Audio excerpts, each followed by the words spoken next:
கர்த்தராகிய இயேசு கிறிஸ்துவின் நாமத்தில் உங்கள் யாவருக்கும் என்னுடைய அன்பின் வாழ்த்துக்கள்.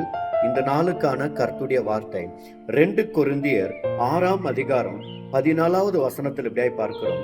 அந்நிய நுகத்திலே அவ்விசுவாசிகளுடன் பிணைக்கப்படாது இருப்பீர்களாக. நீதிக்கும் அநீதிக்கும் சம்பந்தம் ஏது? ஒளிக்கும் இருளுக்கும் ஐக்கியம் ஏது? ஆமென். எனக்கு அருமையான தேவஜனமே, நம்ம பரிசுத்தமா இருப்போம், நம்ம ஜெப ஜீவியத்தில் இருப்போம், நம்மளுக்கு பரிசுத்தவான்கள் காட்டுகிற சத்தியத்தின்படி நம்ம இருப்போம்.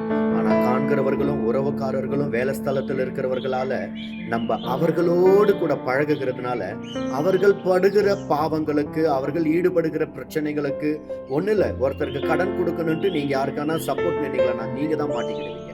அதுதான் வேதம் சொல்லுகிறது. அந்நிய நுகத்திலே அவ்விசுவாசிகளுடனே பிணைக்கப்படாதீர்கள். நம்ம விசுவாசிகளானால் கர்த்தரோடு இருப்போம், பரிசுத்தவான்கள் ஐக்கியத்தோடு கூட இருப்போம். தேவன் நம்மளை உயர்த்தி ஆசீர்வதிப்பார். ஆமென்.